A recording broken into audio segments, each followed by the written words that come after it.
Hello, everyone. Thanks for joining this webinar today. My name is Sara from the sales team at Wiris, and I have invited Andrea from our product team for a conversation about digital math education, particularly about open-ended math questions. Welcome, Andrea. Hello, Sara. Thanks for the invite to be here. This is a topic that I truly like, so thank you. You're welcome. I'm looking forward for this conversation. What we'll be discussing here today is really Wiris' perspective on digital math assessment. And Wiris is a global software company that helps educational institutions and their providers making digital mathematics possible.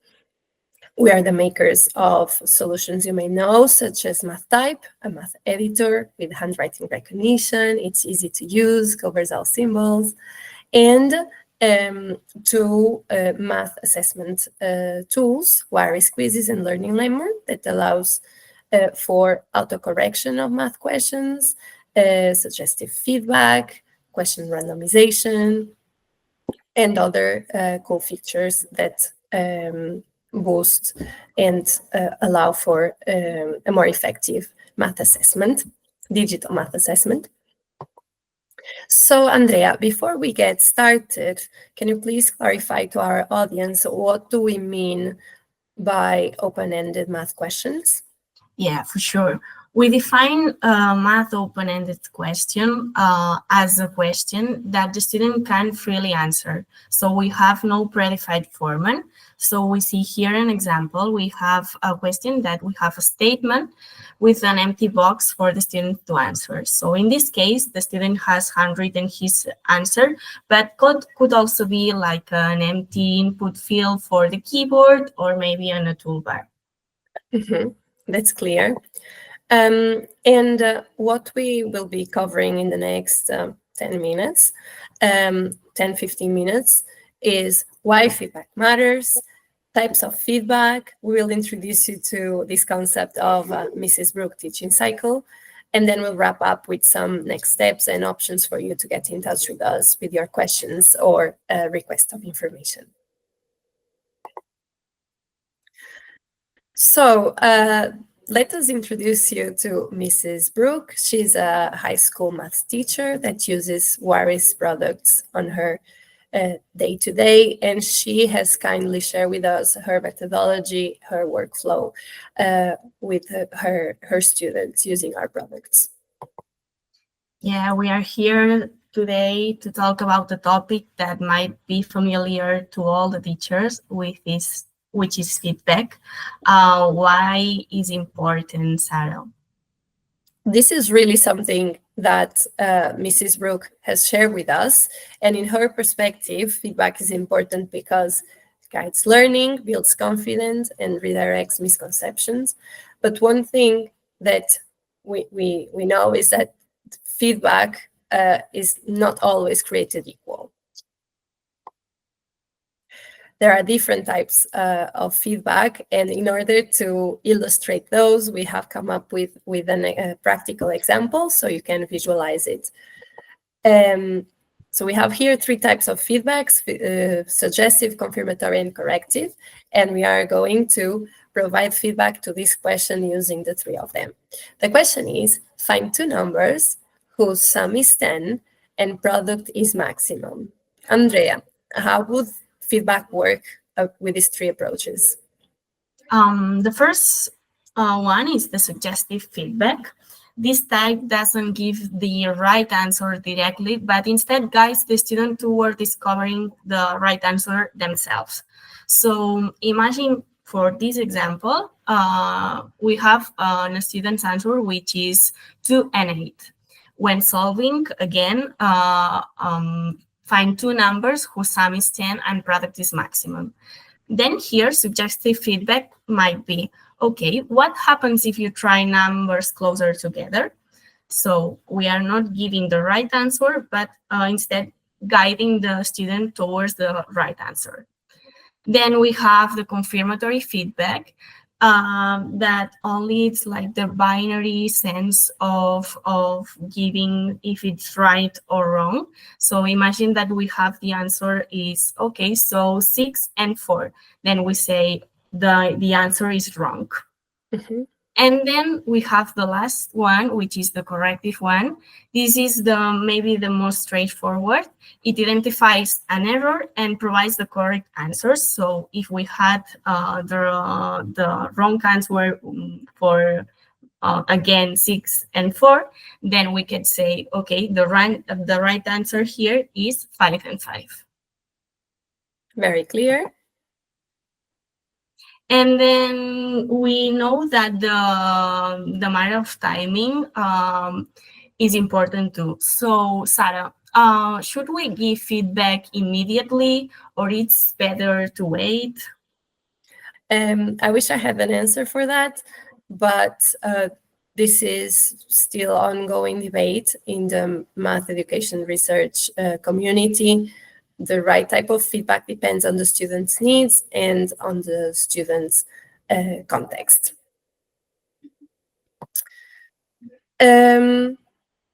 And now let's go to a more practical part of our session today. This is Mrs. Brooke teaching cycle. It has 4 different stages. The first one that you are able to visualize in light gray is the moment where Mrs. Brooke shares the content with her class, a new piece of content. Then in blue is the moment at the end of the class where she is willing to run a quick knowledge validation with her students. In red, you can see the moment after class or that where the students have been recommended by her teacher to practice independently at home. And then in dark green is when they come back for an assessment moment. So, Sara, I think that we are now going to see how Mrs. Brooke applied this cycle for linear equations.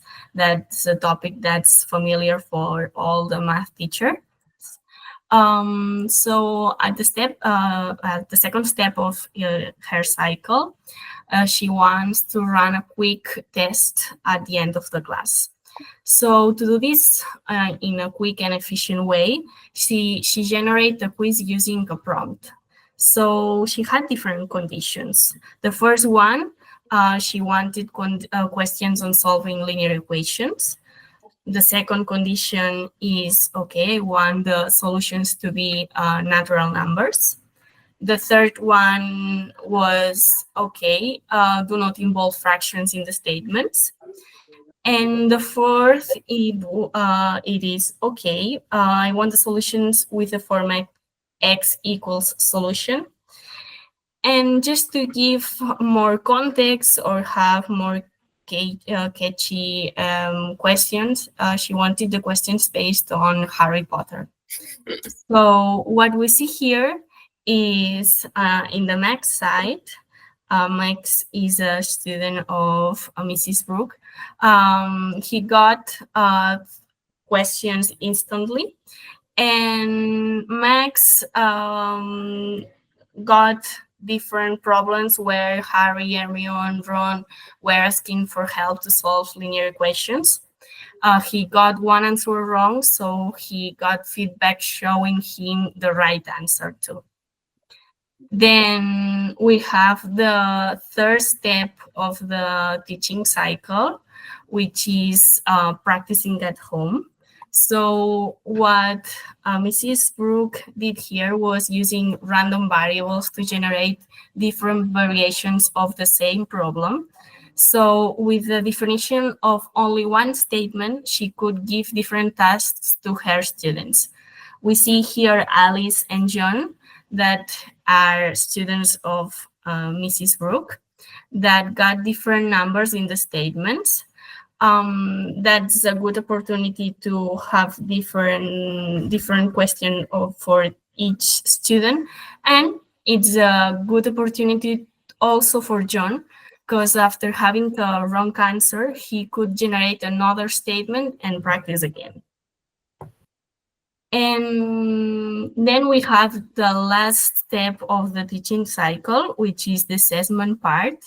So what Mrs. Brooke did was creating a quiz that revisit all the concepts that she has taken at class.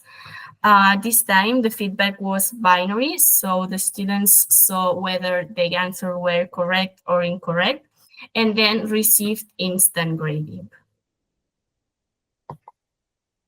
Great, thank you, Andrea. And this is the summary of the Mrs. Brooke teaching cycle. After delivering a piece of content, she wants to run an end-of-class knowledge validation where corrective feedback applies best. And when her students are practicing at home, you see it in red. Here, suggestive feedback and confirmatory feedback are the best fit. And the teaching cycle ends with an assessment moment. Yeah, for sure. So in summary, feedback is a really powerful tool in our learning processes, and we can play with it with the matter of time and the matter of which type of feedback we are using. And technology like the one we have developed here at Wiris can help teachers giving meaningful feedback for the most complex math tasks. Mm-hmm. What we've seen today was made possible by MathType, the math editor that is easy to use, has all symbols, supports handwriting recognitions, and Wiris Quizzes and Learning Lemur that are the math assessment softwares that allow for immediate instant feedback, autocorrection, and random variables for limited content. And before we close for today, we would love to know how these can help you in your particular scenario. So please either leave your comments or questions down below, or go to wiris.com website, get in touch with us, and we will be in touch to schedule a more in-depth demo, have a conversation, and understand more about your needs. And with this, thank you so much, Andrea, for joining me today. And I hope you all have a great rest of the day.